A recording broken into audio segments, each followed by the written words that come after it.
수준 높은 AP 수업, 철저한 GPA 관리, A1 인스티튜트. 안녕하세요. 전망 있는 직업이나 직종을 결정하는 중요한 요소 중에 하나는 그 사회에서 얼마나 그 직종의 사람들을 필요로 하는가 일 것인데요. 그런 관점에서 봤을 때 우리 학생들이 이 컴퓨터 사이언스라는 필드는 한 번쯤은 생각해 볼 만한 그런 직종이라고 할 수 있겠는데요. 그에 따라서 지금 유행처럼 번지고 있는 코딩 교육에 관해서 제 간단한 생각을 전달해 드리도록 하겠습니다.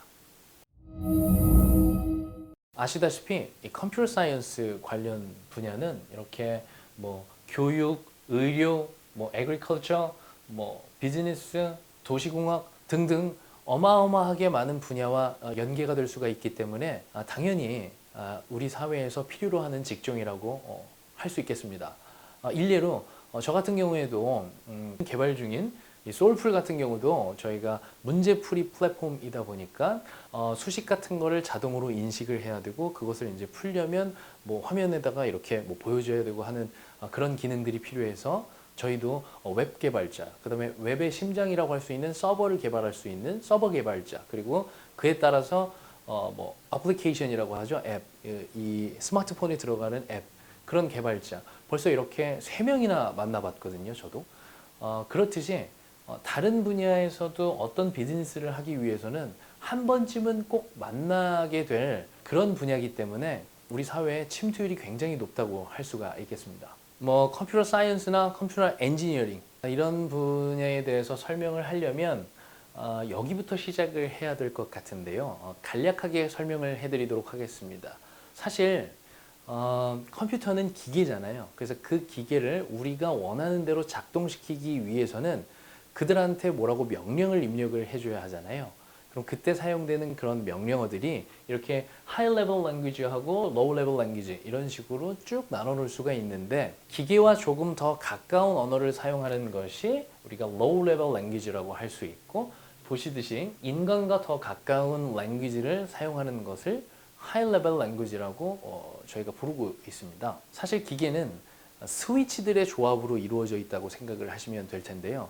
전구 같은 경우는 스위치가 ON하고 OFF하고 한 가지만 있으니까 ON 해라, OFF 해라. 저희가 이렇게 입력을 해주면 ON, OFF 이렇게 되는 것처럼 복잡한 기계일수록 그런 ON, OFF 스위치가 아주 무수히 많이 연결이 되어 있다고 생각을 하시면 되는데, 거기서 ON, ON, ON, OFF, OFF 이런 식으로 저희가 컨비네이션을 줘서 어떤 기능을 할지 구분을 할 수 있게 저희가 그 언어를 입력을 한다고 생각을 하시면 되겠는데요. 그래서 이 기계어 같은 경우는 on, off를 구분할 수만 있게 이진법, 우리 바이너리 시스템을 사용하고 있습니다. 그래서 10, 10, 10 이런 식으로 되어 있죠. 그것들을 설명하는 게 기계어, low level language라고 할 수 있고, 그래서 보시다시피 low level language는 기계어라고 해서 기계들이 알아들을 수 있는 언어로 저희가 딱 인풋을 해주는 언어라고 생각을 해주시면 되고, 조금 더 사람이 쓰는 랭귀지와 비슷하게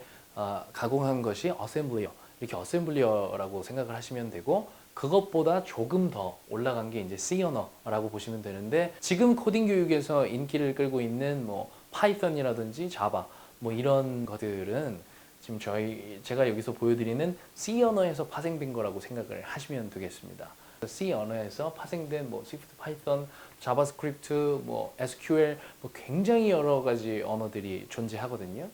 그래서 흔히 우리 학생들이 나는 코딩 공부를 해 할 때 얘기하는 그 코딩이라는 것은 여기에 있는 하이 레벨 랭귀지에 속하는 이쪽 부분에 있는 랭귀지를 배우는 것을 우리가 코딩 교육을 받는다, 이렇게 이해하시면 되겠습니다. 그렇다면 그 코딩을 배워서 우리 학생들이 어떤 분야로 나아갈 수 있냐면, 굉장히 많은 분야가 있겠지만 최근 우리 학생들이 가장 관심 있어 하는 분야를 몇 가지로만 추려서 보여드리면, AI나 데이터를 다루는 그런 분야로 갈 수도 있고, 그다음 소프트웨어 안에서 아주 인기가 있는 게임 분야, 그리고 이 보안 분야, 이런 식으로 크게 나눌 수 있겠습니다. 굉장히 무수히 많은 제가 알지도 못하는 영역들이 굉장히 많기 때문에 관심 있으시면 더 많이 찾아보시면 좋을 것 같고요. 이제 AI와 데이터 부분을 한번 보시면 AI 같은 경우는 수많은 데이터들을 기계가 혼자 스스로 학습해서 무언가를 이룰 수 있게 프로그래밍을 하는 게 AI 필드라고 생각을 하시면 되겠고, 데이터 관련해서는 제가 사실 할 말이 굉장히 많지만 좀 줄여서 말씀을 한번 드려보도록 하겠습니다. 요즘에 연봉 탑 랭킹 1위부터 10위까지 정리해 놓은 여러 사이트들이 많은데요. 그런 사이트에서 다 들어가셔서 보시면 1위부터 5위까지 사이에 존재하는 게 데이터 관련된 업종입니다. 크게 보면 데이터 애널리스트하고 데이터 사이언티스트하고 이렇게 두 가지로 나눌 수 있는데, 데이터 애널리시스하고 데이터 사이언스, 이것은 뭐가 다른 거냐면, 이 데이터 애널리스트 같은 경우는요, 무의미할 것 같은 수많은 데이터를 원하는 데이터로 뽑아내서 가공을 하면 유의미한 데이터가 되겠죠. 그래서 의미 있는 데이터로 만드는 것을 분류하는 그런 사람이라고 생각을 하면 되는데, 이해하기 쉽게 말씀을 드리면, 어떤 사업자가 예를 들어서 30대 여성의 직장을 다니고 있는 여성들한테 제일 많이 타겟팅해서 팔 수 있는 물건을 판다고 가정했을 때, 그분들한테 광고를 어떤 식으로 해야 될지 모르겠으면 이 데이터 애널리시스 하시는 분들이 그 30대고 직장을 다니고 있는 그 여성들이 몇 날 몇 시에 무슨 요일에 어디에서 제일 많이 지나가더라 하는 정보 같은 것들을 빼낼 수가 있잖아요. 뭐 예를 들어서 뭐 구글 모빌리티 데이터라고 해서 뭐 요즘에는 구글 안에서 이렇게 지도를 많이 쓰니까 그런 데이터들이 굉장히 많이 있거든요. 그래서 그런 거를 뽑아낼 수가 있겠죠. 그러면 30대 직장인 여성이 제일 많이 유동하는 시간대에 그 위치에 정확하게 광고를 내면 광고 효과가 극대화가 되겠죠. 뭐 그런 식으로 데이터를 뽑아낼 수 있는 분들이 데이터 애널리스트라고 생각을 하시면 되겠고, 데이터 사이언티스트는 그 데이터 애널리스트들이 그 데이터들을 뽑아내는데 필요한 도구들, 그런 것들을 만드는 사람이라고 생각을 하시면 될 것 같습니다. 이 데이터를 다루는 직종의 사람들은 요즘에 굉장히 고액의 연봉을 받고 있다는 사실. 예. 그래서 이 AI나 데이터를 다루는 직종의 분들은 코딩 그리고 수학, 데이터를 다루다 보니까 이 통계학 이런 것들이 자신의 기본 소양으로 갖춰져 있어야겠죠.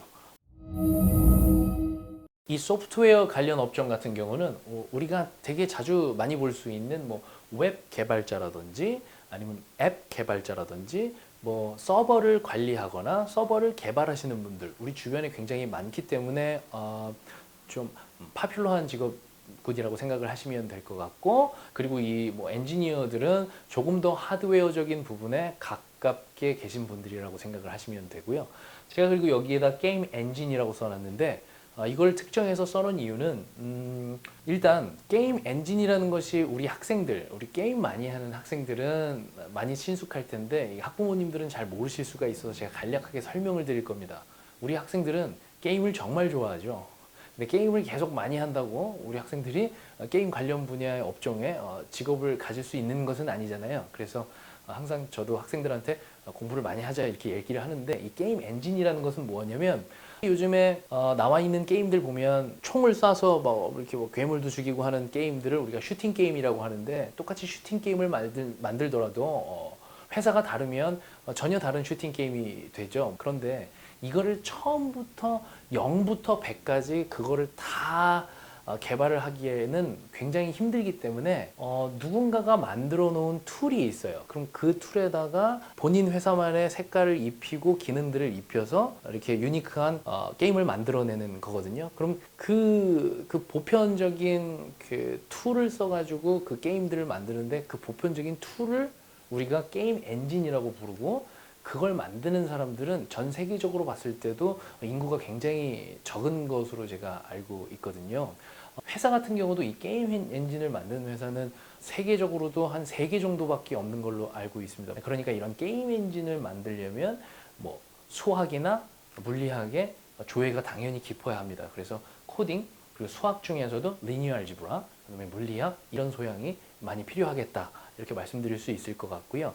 수학 같은 경우는 왜 특정해서 리니어 알지브라냐면, 어떤 문제를 풀려면 칼큘러스 기반으로, 미적분학을 기반으로 해서 문제를 풀 수가 있고, 리니어 알지브라를 기반으로 해서 문제를 풀 수가 있는데 리니어 알지브라는 행렬, 매트릭스를 기반으로 해서 만들어진 수학적인 학문이기 때문에 조금 더 기계어와 가깝다고 할 수 있겠습니다.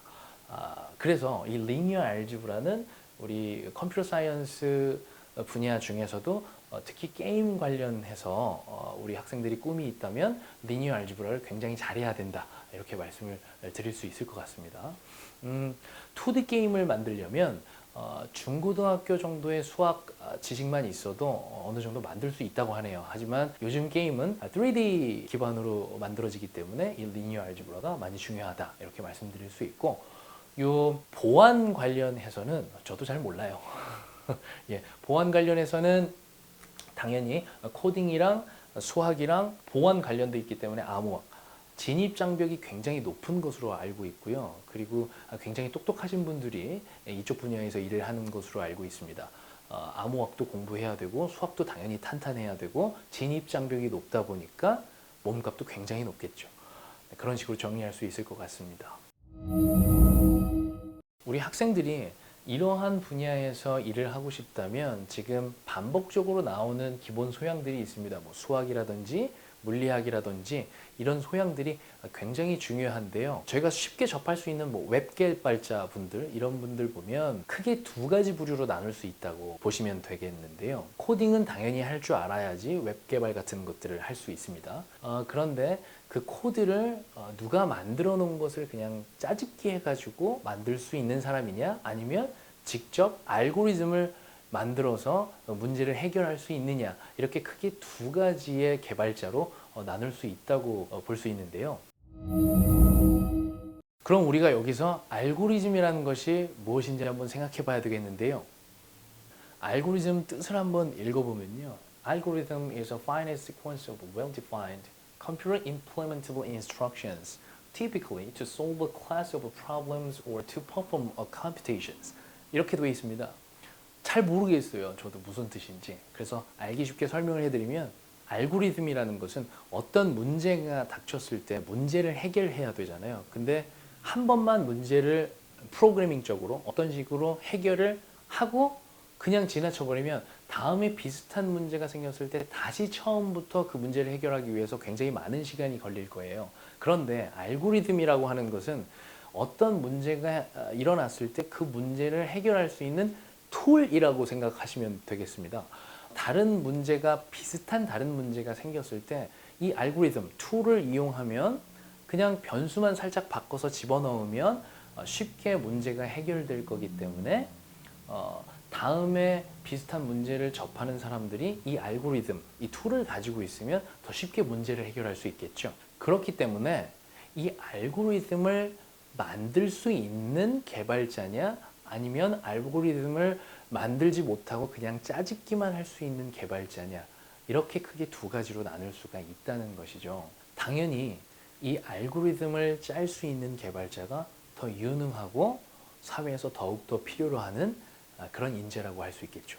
이 알고리즘을 짤 수 있는 바탕이 되는 논리적인 사고를 가지려면 수학적인 지식이 굉장히 필요합니다. 제가 생각했을 때는 코딩이라는 우리 하이 레벨 랭귀지는 마치 음악이나 운동이나 세컨드 랭귀지처럼 어렸을 때 시기를 놓치면 커서는 하기가 힘든 그런 학문이라고 하기보다는 나중에 나이가 먹어서도 충분히 배울 수 있는 그런 하이 레벨 랭귀지이기 때문에 수학이나 물리나 통계학 같은 것들은 오히려 어렸을 때 공부를 탄탄히 해놓지 않으면 어느 정도 특정 기간이 지나서 이걸 기초부터 다시 공부하기란 좀 많이 힘든 부분인 것 같습니다. 물론 코딩과 수학과 물리를 동시에 다 같이 공부를 잘하면 아주 좋겠지만 만약에 여러분한테 시간적 제약 때문에 코딩과 수학 과목 두 개를 선택해야 되는 시점이 온다면 저는 당연히 수학을 먼저 공부해서 어느 정도 깊이를 쌓은 상태에서 코딩을 공부해도 늦지 않겠다 이렇게 말씀을 드리고 싶습니다. 일례로 수학이나 물리학을 전공하신 분들이 코딩을 공부해서 컴퓨터 사이언스 분야에서 일하고 있는 분들도 굉장히 많다고 제가 알고 있습니다. 우리 학생들이 옆에 친구가 너도 나도 코딩 공부를 한다고 해서 휩쓸려서 하기보다는 한 살이라도 어릴 때 수학이나 물리 공부에 치중을 해서 본인의 역량을 많이 높여놓는 것이 미래를 위한 더욱더 현명한 준비가 아닐까라는 생각을 마지막 결론으로 말씀드리겠습니다.